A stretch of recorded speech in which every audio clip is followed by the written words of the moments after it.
Ladies and gentlemen, we have made it to the end of Treasure Island. Congratulations, thanks for coming on this journey with me. Hope you have enjoyed the book as much as I've enjoyed narrating it. Remember, if you want the full audiobook, unabridged, without going episode by episode, you can get that by going to the blog, which the links are down below, anotherworldaudiobooks.wordpress.com/free, and I will send you the entire audiobook unabridged. And if you don't want this one, then I can send you one of the other books we've done, because we've done quite a bit of them, so... thanks guys so much for listening, and remember, let me know, what book do you want to hear next? So now without further ado, I give you the conclusion of Treasure Island. 33. The Fall of a Chieftain. There never was such an overturn in the world. Each of these 6 men was as though he had been struck, but with Silver, the blow passed almost instantly. Every thought of his soul had been set full stretch like a racer on that money. Well, he was brought up in a single second, dead. And he kept his head, found his temper, and changed his plan before the others had had time to realize the disappointment. "Jim," he whispered, "take that and stand by for trouble." And he passed me a double-barreled pistol. At the same time, he began quietly moving northward, and in a few steps had put the hollow between us 2 and the other 5. Then he looked at me and nodded, as much as to say, here is a narrow corner, as indeed I thought it was. His looks were not quite friendly, and I was so revolted at these constant changes that I could not forbear whispering, "So, you've changed sides again?" There was no time left for him to answer in. The buccaneers, with oaths and cries, began to leap one after another into the pit and dig with their fingers, throwing the boards aside as they did so. Morgan found a piece of gold. He held it up with a perfect spout of oaths. It was a 2-guinea piece, and it went from hand to hand among them for a quarter of a minute. 2 guineas! Roared Mary, shaking it at Silver. "That's your £700, is it? You're the man for bargains, ain't you? You're him that never bungled nothing, you wooden-headed lubber." "Dig away, boys," said Silver with the coolest insolence. "You'll find some pig nuts, and I shouldn't wonder." "Pig nuts?" repeated Mary in a scream. "Mates, do you hear that? I tell you now, that man knew it all along. Look in the face of him, you'll see it wrote there." "Ah, Mary," remarked Silver. "Standing for captain again. You're a pushing lad, to be sure." But this time, everyone was entirely in Mary's favor. They began to scramble out of the excavation, darting furious glances behind them. One thing I observed, which looked well for us, they all got out upon the opposite side from Silver. Well, there we stood, 2 on one side, 5 on the other, the pit between us, and nobody screwed up high enough to offer the first blow. Silver never moved. He watched them, very upright on his crutch, and looked as cool as I ever saw him. He was brave, and no mistake. At last, Mary seemed to think a speech might help matters. "Mates," says he, "there's 2 of them alone there. One's the old cripple who brought us all here and blundered us down like this, and the other's that cub that I mean to have the heart of. Now, mates." He was raising his arm and his voice, and plain meant to lead a charge. But just then, crack, crack, crack! 3 musket shots flashed out of the thicket. Mary tumbled head foremost into the excavation. The man with the bandage spun round like a teetotum, and fell all his length upon his side, where he lay dead, but still twitching, and the other 3 turned and ran for it with all their might. Before you could wink, Long John had fired 2 barrels of a pistol into the struggling Mary, and as the man rolled up his eyes at him in the last agony, "George," said he, "I reckon I settled you." At the same moment, the doctor, Gray, and Ben Gunn joined us, with smoking muskets, from among the nutmeg trees. "Forward!" cried the doctor. "Double quick, my lads. We must head 'em off the boats." And we set off at a great pace, sometimes plunging through the bushes to the chest. I tell you, but Silver was anxious to keep up with us. The work that man went through, leaping on his crutch till the muscles of his chest were fit to burst, was work no sound man ever equalled, and so thinks the doctor. As it was, he was already 30 yards behind us, and on the verge of strangling when we reached the brow of the slope. "Doctor," he hailed, "see there, no hurry." Sure enough, there was no hurry. In a more open part of the plateau, we could see the 3 survivors still running in the same direction as they had started, right for Mizzenmast Hill. We were already between them and the boats, and so we 4 sat down to breathe, while Long John, mopping his face, came slowly up with us. "Thank ye kindly, Doctor," says he. "You came in about the nick, I guess, for me and Hawkins, and so it's you, Ben Gunn." he added. "Well, you're a nice one, to be sure." "I'm Ben Gunn, I am," replied the maroon, wriggling like an eel in his embarrassment. "And," he added after a long pause, "how do, Mr. Silver? Pretty well, I thank you, says you." Ben, murmured Silver. "To think as you've done me." The doctor sent back Gray for one of the pickaxes deserted in their flight by the mutineers, and then, as we proceeded leisurely down the hill to where the boats were lying, related in a few words what had taken place. It was a story that profoundly interested Silver, and Ben Gunn, the half-idiot maroon, was the hero from beginning to end. Ben, in his long, lonely wanderings about the island, had found the skeleton. It was he that had rifled it. He had found the treasure. He had dug it up. It was the haft of his pickaxe that lay broken in the excavation. He had carried it on his back in many weary journeys from the foot of the tall pine to a cave he had on the two-pointed hill at the northeast angle of the island, and there it had laid stored in safety since 2 months before the arrival of the Hispaniola. When the doctor had wormed the secret from him on the afternoon of the attack, and when next morning he saw the anchorage deserted, he had gone to Silver, given him the chart, which was now useless, given him the stores, for Ben Gunn's cave was well supplied with goat's meat salted by himself, given anything and everything to get a chance of moving in safety from the stockade to the two-pointed hill, there to be clear of malaria, and keep a guard upon the money. "As for you, Jim," he said, "it went against my heart, but I did what I thought best for those who had stood by their duty, and if you were not one of these, whose fault was it?" That morning, finding that I was to be involved in the horrid disappointment he had prepared for the mutineers, he had run all the way to the cave, and leaving the squire to guard the captain, had taken Gray and the maroon, and started, making the diagonal across the island, to be at hand beside the pine. Soon, however, he saw that our party had the start of him, and Ben Gunn, being fleet of foot, had been dispatched in front to do his best alone. Then it had occurred to him to work upon the superstitions of his former shipmates, and he was so far successful that Gray and the doctor had come up, and were already ambushed before the arrival of the treasure hunters. "Ah," said Silver. "It were fortunate for me that I had Hawkins here. You would have let old John be cut to bits, and never given it a thought, Doctor." "Not a thought," replied Dr. Livesey cheerily. And by this time we had reached the gigs. The doctor, with a pickaxe, demolished one of them, and then we all got aboard the other, and set out to go round by sea for North Inlet. This was a run of 8 or 9 miles. Silver, though he was almost killed already with fatigue, was set to an oar like the rest of us, and we were soon skimming swiftly over a smooth sea. Soon we passed over the straits, and doubled the southeast corner of the island, round which 4 days ago we had towed the Hispaniola. As we passed the two-pointed hill, we could see the black mouth of Ben Gunn's cave, and a figure standing by it, leaning on a musket. It was the squire, and we waved a handkerchief and gave him 3 cheers, in which the voice of Silver joined as heartily as any. 3 miles farther, just inside the mouth of North Inlet, what should we meet but the Hispaniola, cruising by herself? The last flood had lifted her, and had there been much wind or a strong tide current, as in the southern anchorage, we should never have found her more, or found her strayed beyond help. As it was, there was little amiss beyond the wreck of the mainsail. Another anchor was got ready, and dropped in 1.5 fathoms of water.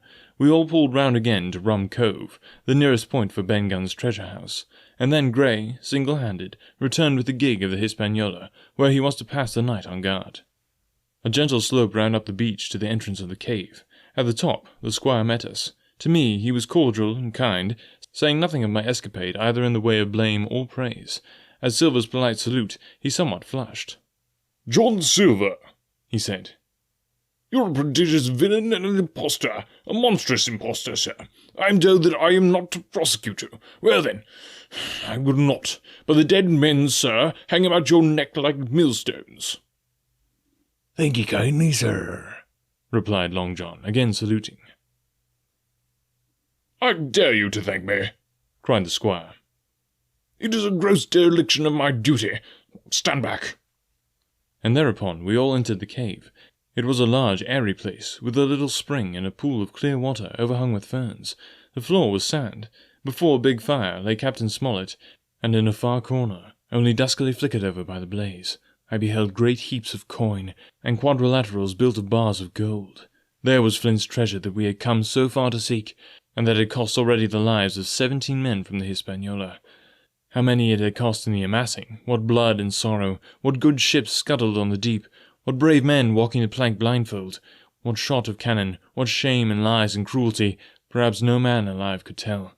Yet there were still 3 upon that island, Silver, the old Morgan, and Ben Gunn, who had each taken his share in these crimes, as each had hoped to share in the reward. "Come in, Jim," said the captain. "You're a good boy in your line, Jim, but I don't think you and me'll go to sea again. You're too much of a born favourite for me." "Is that you, John Silver? What brings you here, man?" "Come back to do my duty, sir," returned Silver. "Ha!" said the captain, and that was all he said. What a supper I had of it that night, with all my friends around me, and what a meal it was, with Ben Gunn's salted goat, and some delicacies, and a bottle of old wine from the Hispaniola. Never, I am sure, were people gayer or happier, and there was Silver, sitting back almost out of the firelight, but eating heartily, prompt to spring forward when anything was wanted, even joining quietly in our laughter, the same bland, polite, obsequious seaman of the voyage out.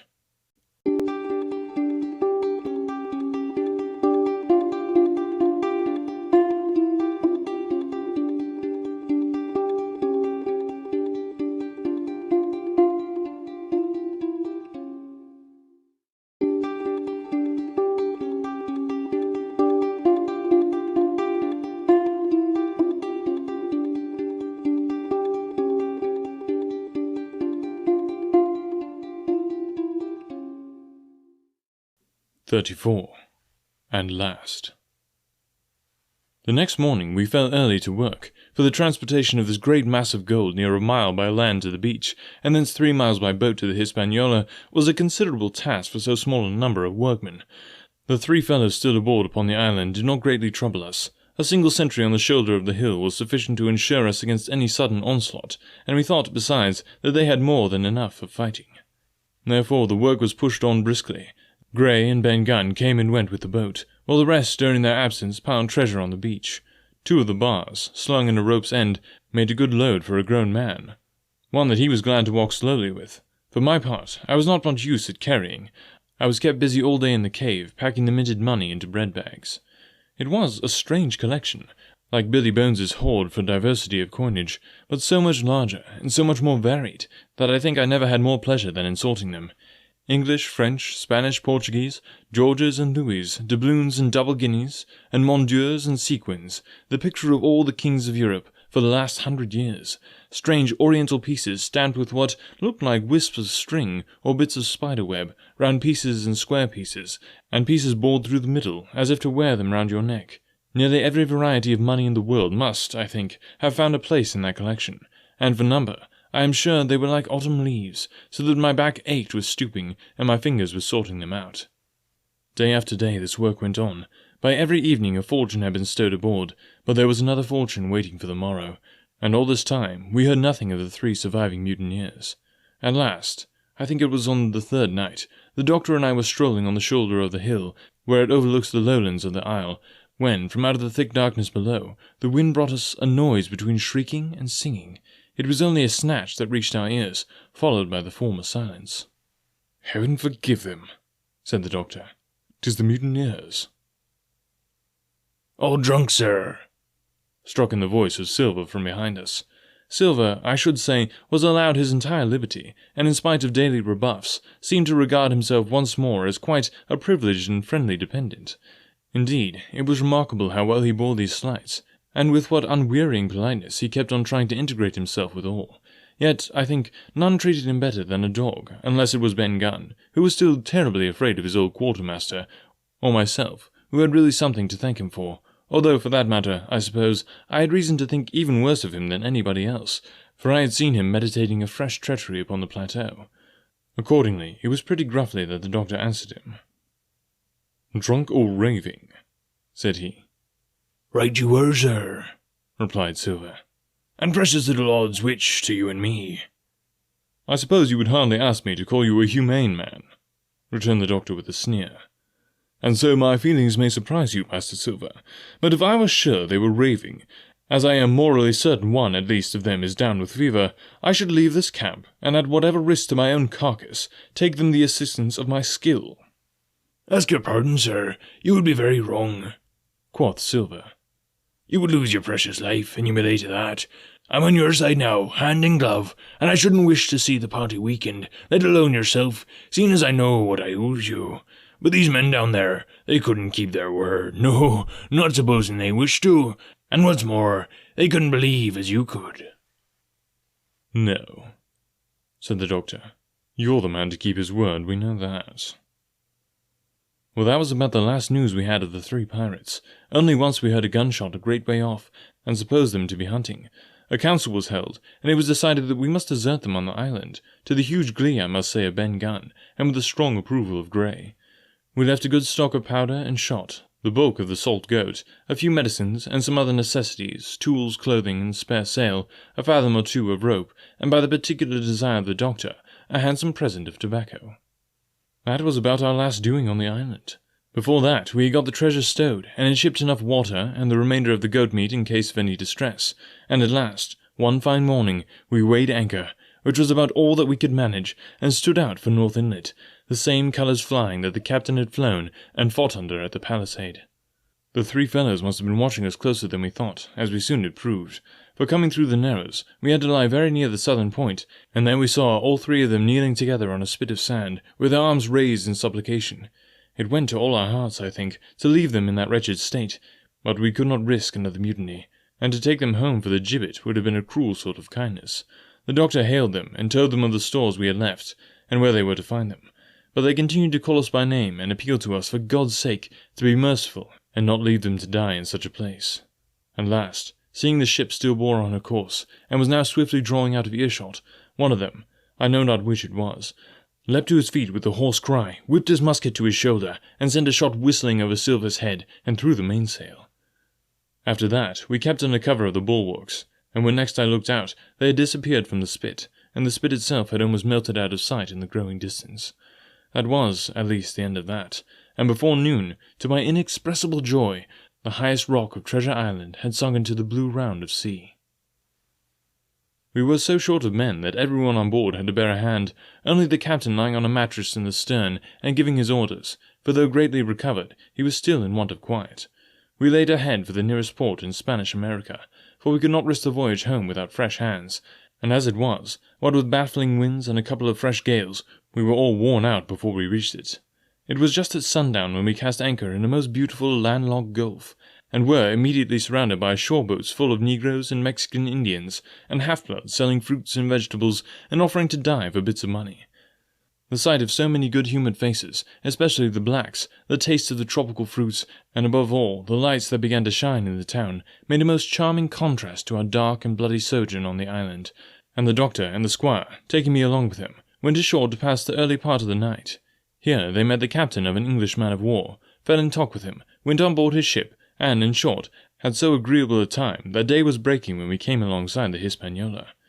Ben Gunn was on deck alone, and as soon as we came aboard he began, with wonderful contortions, to make us a confession. Silver was gone. The Maroon had connived at his escape in a shore boat some hours ago, and he now assured us he had only done so to preserve our lives, which would certainly have been forfeit if that man with the one leg had stayed aboard. But that was not all. The sea cook had not gone empty-handed. He had cut through a bulkhead unobserved, and removed one of the sacks of coin, worth perhaps 300 or 400 guineas, to help him on his further wanderings. I think we were all pleased to be so cheaply quiet of him. Well, to make a long story short, we got a few hands on board, made a good cruise home, and the Hispaniola reached Bristol, just as Mr. Blandy was beginning to think of fitting out her consort. 5 men only of those who had sailed returned with her. Drink and the devil had done for the rest, with a vengeance, although to be sure, we were not quite so bad a case as that other ship they sang about. With 1 man of her crew alive, what put to sea was 75. All of us had an ample share of the treasure, and used it wisely or foolishly according to our natures. Captain Smollett is now retired from the sea.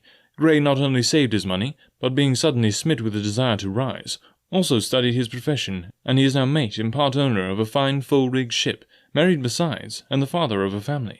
As for Ben Gunn, he got £1,000, which he spent or lost in 3 weeks, or to be more exact, in 19 days, for he was back begging on the 20th.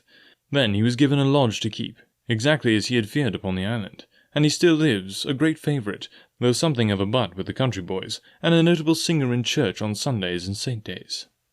Of Silver we have heard no more. That formidable seafaring man, with one leg, has at last gone clean out of my life. But I dare say he met his old negress, and perhaps still lives in comfort with her and Captain Flint. It is to be hoped so, I suppose, for his chances of comfort in another world are very small. The bar silver and the arms still lie, for all that I know, where Flint buried them, and certainly they shall lie there for me. Oxen and wain ropes would not bring me back again to that accursed island, and the worst dreams that ever I have are when I hear the surf booming about its coasts, or start upright in bed with the sharp voice of Captain Flint still ringing in my ears. Pieces of 8! Pieces of 8! Alright, we are wrapping up this book, but don't worry, we're coming back next week with another awesome audiobook. I cannot wait to share it with you guys. I know you're going to love it.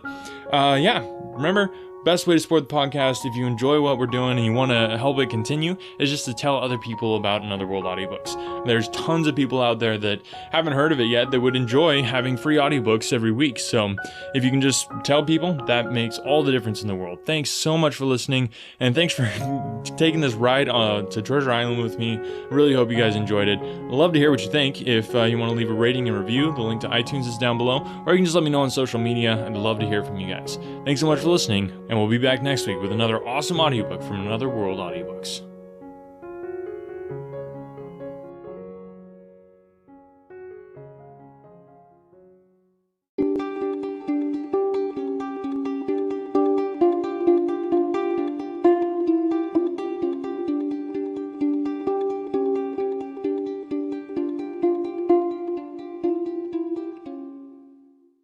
Don't worry, you aren't the only one. You aren't the only business that needs help. You aren't the only person that has a hard time finding the right help at the right price. This is where Business Bloodline becomes your bloodline to temporary and permanent staffing. Business Bloodline specializes in hiring internet workers to creatively solve problems for your business. Business Bloodline does all the vetting and only delivers candidates that make sense for your needs and at a cost that you can afford. But 60 seconds isn't enough for me to tell you why hiring through Business Bloodline is safer, cheaper, and less time-consuming.